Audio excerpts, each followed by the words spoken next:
All right, we're on to our next 5 here. So let's pull these in.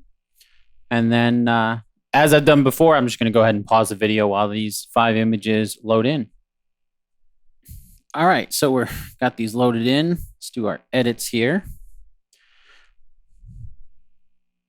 So I know this is kind of repetitive, but that's the process. Sometimes it can be pretty repetitive. And I want to show, as I'm doing tutorials here, starting this YouTube, this is my first set of tutorials on YouTube, but certainly not the first set of tutorials I've done.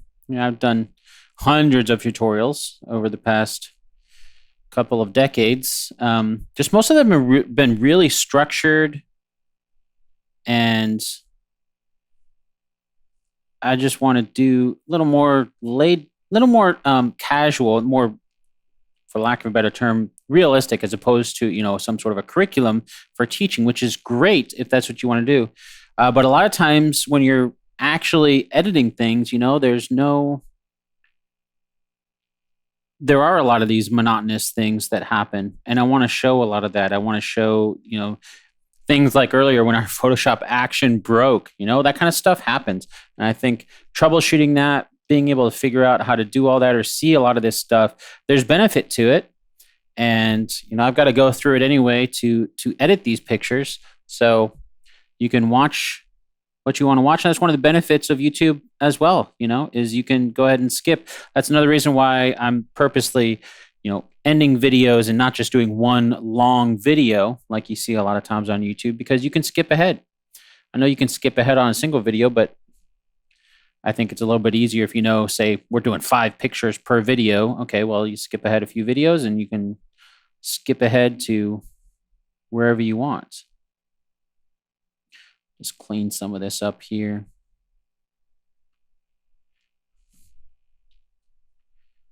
Maybe right here.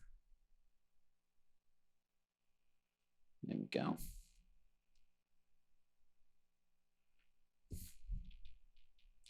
Make it smaller. Let's pull from over on this side here, a little further away, just not as obvious that it's a repeat, even though I'm using the heel. So it actually is generating new pixels. It's not, cloning it. So it's not an actual repeat, but something along those lines.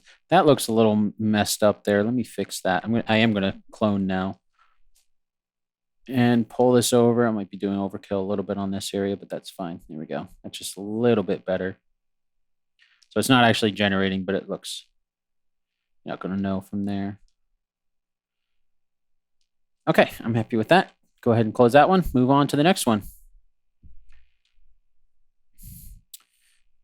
Okay, on this, we want to do our Shift J to switch between the tool, J being the heel tool, shift between that, get rid of that bruise if that's there. Go. And this here, we'll just clean that up a little bit. The stamp seemed to work a little bit better from our last one, so we'll start with that this time. And then, new layer. One thing I found, if you're working with the heel tool and the stamp tool together, stamp first usually to lay a base, and then a little bit on top of that. I'll turn this down a little bit just to give a little bit of variation from those generated pixels there. So you can see I'm moving pretty quick. I'm able to get these done pretty quick. Let it save in the background. We got a couple saving there. So actually, I might, for the next video, we might be able to do more than 5 if we move pretty quick here.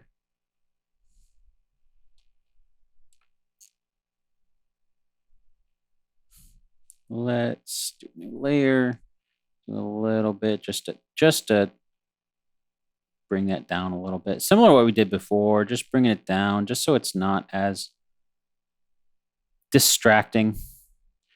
I know it's just a small little thing there, but you know, it can still distract. I don't want, so this happened up here. Let me fix that.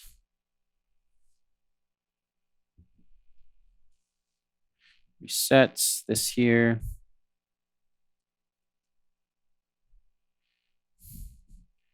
Go ahead and delete that. There should be nothing there.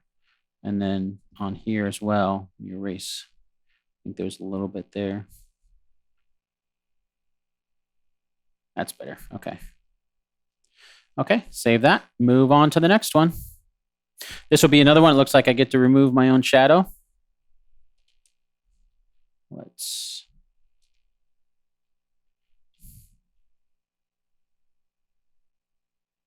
fix the bruise. There we go. And just clean some of this up.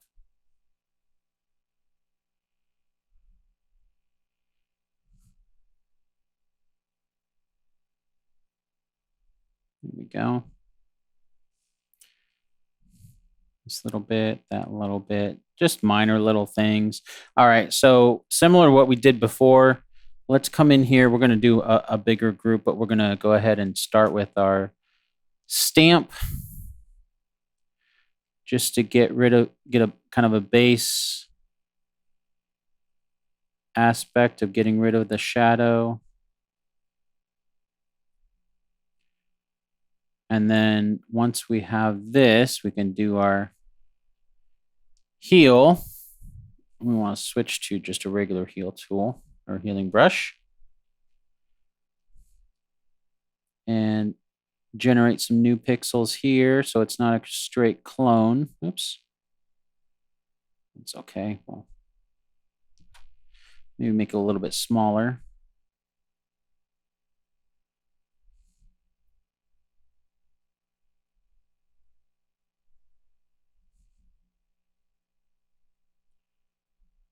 And then this I'm going to bring down quite a bit. Just to add in there, but not be too obvious. And then for both of these, select group, add a mask, and then hide that mask so we can just paint in where the shadow is. So again, using adjust our flow down a little bit just so it's softer. We just want to brighten up this area a little bit.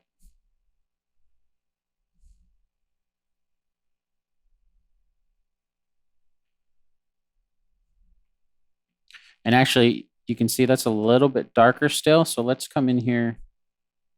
This is kind of a little bit of a hack, but we'll do this and then just very subtly brighten this area right here. Just a little bit there. Basically a little bit more of a gradient into the variation, which is fine. You can see, I mean, even naturally, there's a lot of that there. And I want it to look a little more natural. There we go. Perfect. Okay. Save that. And we're ready for our next 5 in the next video. We might actually try a little bit more than that. We'll see. All right. I'll see you in the next video where we set our next batch of photos ready for editing.